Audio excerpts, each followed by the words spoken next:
Hello बच्चों, स्वागत है आपका एक नए वीडियो में। जैसा कि हम लोग एनसीईआरटी क्लास 10th के एक्सरसाइज 1.1 डिस्कस कर रहे थे, तो उसमें आज हम लोग डिस्कस करेंगे क्वेश्चन नंबर 5, 6 एंड 7। तो चलिए शुरू करते हैं। आपको क्या करना है, पढ़ना है, नोट्स की टेंशन नहीं लेना। आपको नोट्स डिजिटल फॉर्म में इस वीडियो के डिस्क्रिप्शन बॉक्स में एक लिंक मिलेगा, वहां से आप डाउनलोड कर सकते हैं। और केवल आपको लिखना है, पढ़ना है और लिखने की टेंशन नहीं लेना है। तो चलिए क्वेश्चन को शुरू करते हैं। तो सबसे पहले आपके स्क्रीन पे क्वेश्चन दिख रहा है, क्वेश्चन नंबर 5। यहाँ पे लिखा है, जांच कीजिए कि किसी प्राकृतिक संख्या n के लिए संख्या 6 की पावर n, यहाँ पे होगा 6 की पावर n, यहाँ पे मैं इसको करेक्ट कर देता हूँ। ठीक है, ये होगा 6 की पावर n अंक 0 पर समाप्त हो सकती है। हमसे पूछ रहा है, कह रहा है कि किसी भी प्राकृतिक संख्या n के लिए 6 की पावर n जो संख्या है, क्या वो 0 पे समाप्त हो सकती है या नहीं हो सकती। तो सबसे पहले हमें ये सोचना हो चाहिए कि 0 पे समाप्त होने वाली संख्याएं होती कैसी हैं। तो जो संख्याएं 0 पे समाप्त होती हैं, उनका जब आप अभाज्य गुणनखंड करते हैं, यानी जब उनका फैक्टराइजेशन करते हैं, तो उनके गुणनखंड में 2 और 5 आना जरूरी है। आप कभी भी चेक कर लो, 10 अगर देखोगे तो 10 जब आप चेक करोगे तो 10 के भी गुणनखंड में 2 गुणे 5 आएगा। 30 अगर आप चेक करना चाह रहे हैं, 30, तो 30 के गुणनखंड में 2 गुणे 3 गुणे 5 आएगा। तो जो भी संख्याएं 0 पे समाप्त होती हैं, उनके गुणनखंड में 2 और 5 आना जरूरी होता है। समझ गए। तो चेक करते हैं 6 की पावर n के गुणनखंड में 2 और 5 आएगा कि नहीं आएगा। तो सबसे पहले 6 की पावर n का जब हम गुणनखंड करेंगे, तो ये 6 का गुणनखंड हो जाएगा 2 इंटू 3। ठीक, और इसकी पावर कितनी है, n। यानी 6 के गुणनखंड जो हम कर रहे थे, तो उसमें 2 तो आया पर 5 नहीं आया।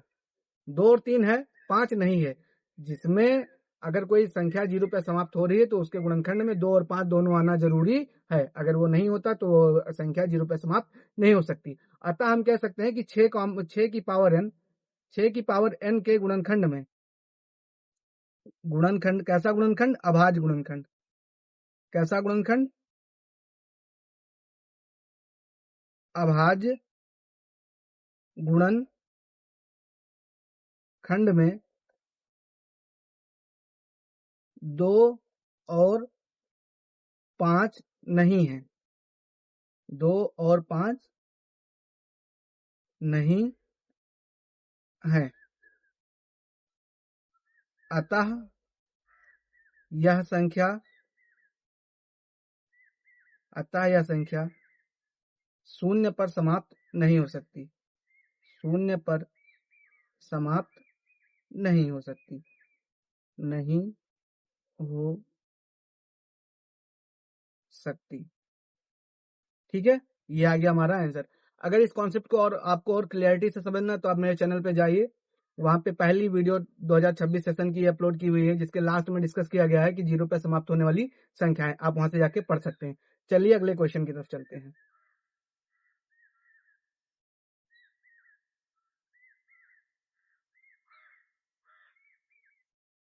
अगला क्वेश्चन आपके कंप्यूटर स्क्रीन पे, ये रहा आपके फोन के स्क्रीन पे, कि व्याख्या कीजिए कि 7 गुणे 11 गुणे 13 प्लस 13, और ये दो संख्याएं अलग अलग दे रखी हैं।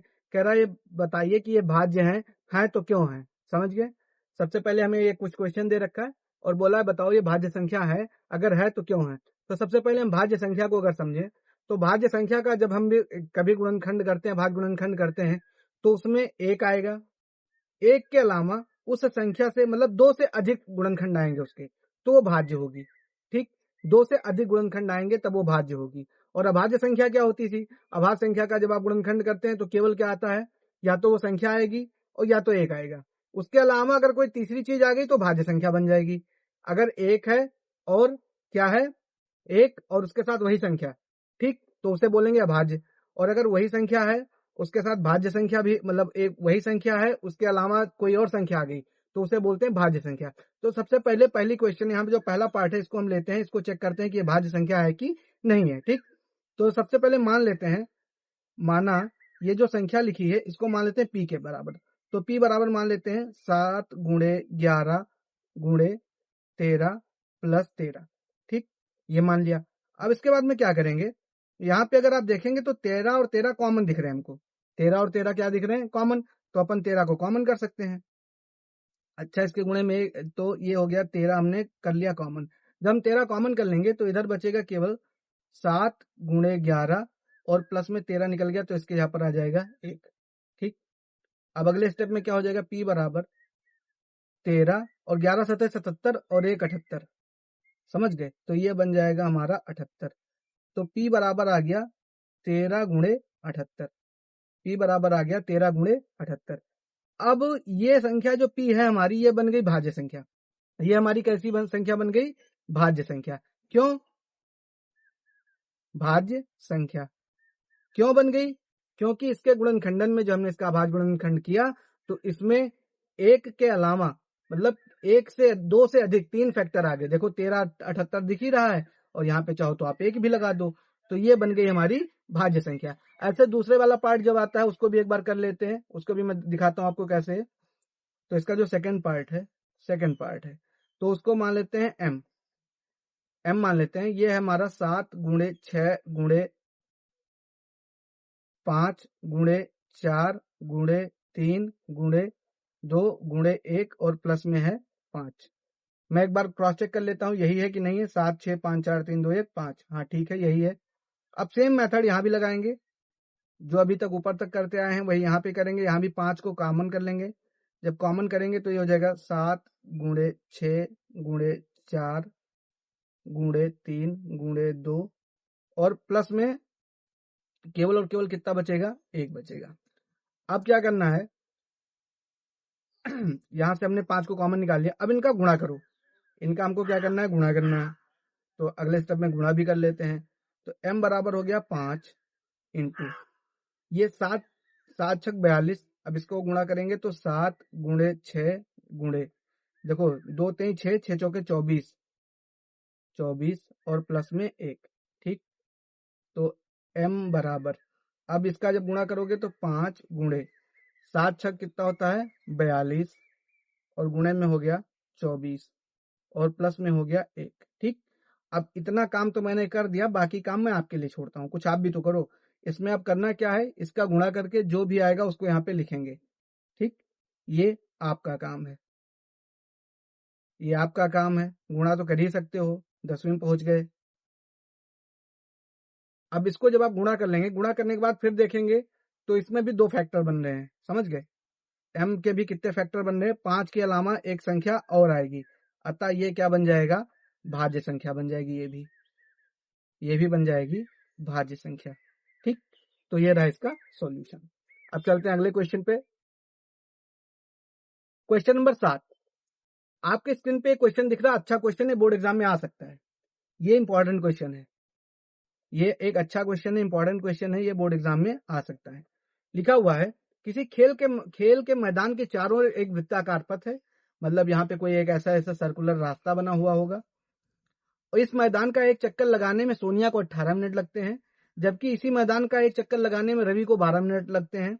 मान लीजिए वह दोनों एक ही स्थान और एक ही समय पर साथ चलना प्रारंभ करें, तो एक ही दिशा में चलें तो कितने समय बाद वो पुनः प्रारंभिक स्थान पर मिलेंगे। मतलब क्वेश्चन ये कहना चाह रहा है कि एक ग्राउंड है, सर्कुलर ग्राउंड है, वहां पे 2 लोग हैं, एक सोनिया है और एक रवि है। दोनों एक ही स्थान से ऐसे चक्कर मारना स्टार्ट करते हैं। सोनिया को एक चक्कर पूरा करने में 18 मिनट लग जाता है और रवि को एक चक्कर पूरा करने में कितना लग जाता है? 12 मिनट लग जाता है। तो कह रहा ऐसा समय बताओ कि शुरुआत के बाद वो कौन सा ऐसा समय आएगा जब दोनों साथ एक पॉइंट पर मिलेंगे, ठीक। तो इसके लिए थोड़ा बिना मैथ यूज के पहले दिमाग लगा के, कॉमन सेंस लगा के इस बात को समझते हैं, ठीक। जैसे मान लो सोनिया ने चलना स्टार्ट किया होगा तो उसका एक चक्कर पूरा हुआ होगा 18 मिनट में, रवि का एक चक्कर पूरा हो जाएगा 12 मिनट में।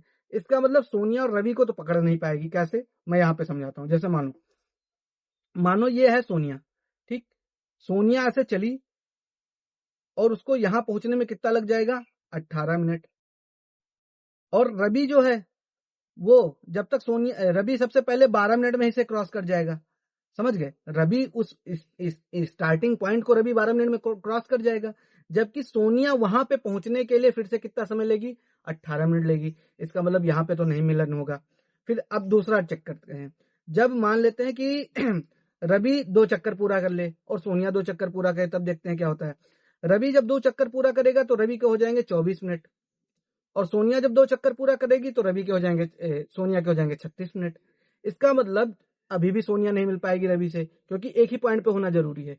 लेकिन अगर आप ध्यान दो कि रवि 3 चक्कर मार दे और सोनिया 2 चक्कर मारे तो दोनों का समय 36 सेम हो जाएगा। कैसे? देखो, रवि जब 3 चक्कर मारेगा तो उसको यहाँ पहला चक्कर हो गया ये दूसरा चक्कर हो गया और ये तीसरा चक्कर हो गया। 36 मिनट में रवि का 3 चक्कर पूरा हो गया। और सोनिया क्या करे, 2 चक्कर मार दे। सोनिया क्या करे, 2 चक्कर मार दे। पहला चक्कर 1 और ये दूसरा चक्कर 2। तो सोनिया को भी कितने लग जाएंगे, 36 मिनट, क्योंकि एक चक्कर का 18। तो इस बार दोनों क्या हो जाएंगे, सेम पोजीशन पे पहुंच जाएंगे। समझ गए। तो अब इसको मैथ से, ये तो हमने कॉमन सेंस लगाया, मैथ से इसको कैसे सॉल्व करेंगे। तो मैथ से सॉल्व करने के लिए इसमें करना क्या होगा कि जब कभी ऐसा समय का क्वेश्चन आए, जब ऐसा कभी समय का क्वेश्चन आए, तो आपको करना क्या है, समय के क्वेश्चन में हमेशा लासा निकाला जाता है। जब कोई अलग अलग समय हो और उनको एक साथ कहीं पे मीट कराना हो, एक समय पे जाके कहीं एक साथ मीट कराना हो, तो उनके लिए उसका लासा निकाला जाता है। ठीक, तो इस क्वेश्चन में भी हम क्या करेंगे, लासा ही निकालेंगे। इस क्वेश्चन में भी हम लासा निकालेंगे। तो ये आराम से, 1 मिनट में इसे डिलीट कर देता हूं जो डायग्राम बनाया था यहाँ पे। अब हम सॉल्यूशन इस पे आते हैं, हल पे आते हैं इस क्वेश्चन के। सॉल्यूशन, सॉल्यूशन में हमें क्या करना है, हमें क्या करना है, यहां लिखेंगे सोनिया द्वारा लिया गया समय कितना है, 18 मिनट। और उसके बाद में रवि द्वारा लिया गया समय कितना मिनट है, 12 मिनट। और ये क्या है, एक चक्कर में, एक चक्कर में, एक चक्कर की कहानी कर रहे हैं। ये दोबारा कब मिलेंगे,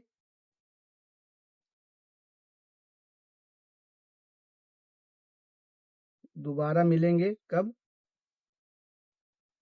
मिलेंगे जब हम क्या करें, 18 और 12 का लासा निकाल दें। 18 और 12 का क्या निकाल दें, लासा। तो सबसे पहले 18 का गुणनखंड कर देते हैं। 18 यानी 2 9 18, तो यानी 1 गुणे 2 गुणे 3 गुणे 3।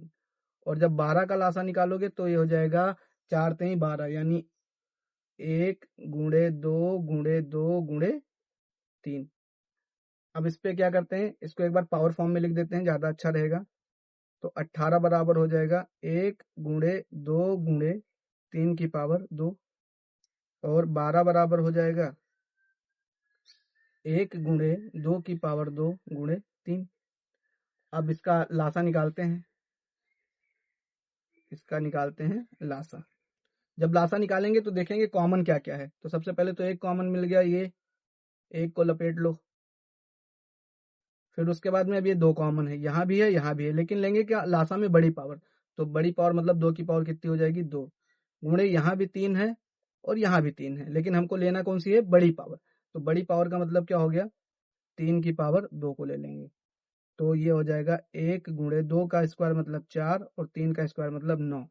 तो 9 4 एक नम 4 9 36, इससे भी आ गया 36 मिनट। तो हमने ये फार्मूला लासा लगा के कर दिया, और पहले जो बताया था वो हमने कॉमन सेंस लगा के बताया था कि 36 मिनट कैसे आएगा। तो ये एक्सरसाइज हमारी आज फाइनली फिनिश हुई, ये एक्सरसाइज हमारी फिनिश हुई। अगली एक्सरसाइज में हम लोग प्रूफ करेंगे रेशनल इरेशनल नंबर्स को, कि √2 कैसे इरेशनल है। वहां पे हम विरोधाभास का उपयोग करेंगे। तब तक के लिए क्या कीजिए, आप इस वीडियो को पढ़िए, देखिए, समझिए। कहीं भी डाउट हो तो कमेंट बॉक्स में बताइए, मैं उसे सॉल्व करूंगा। आगे आपके जो भी लेक्चर्स होंगे मैं आपके साथ अच्छे से डिलीवर करूंगा। आपको जहां भी डाउट आए आप कमेंट बॉक्स में मुझसे पूछ सकते हैं। तब तक के लिए मिलते हैं अगले वीडियो में। मेरे चैनल को आप सपोर्ट कीजिए, सब्सक्राइब कीजिए, शेयर कीजिए अपने दोस्तों के साथ। मेरी मेहनत को भी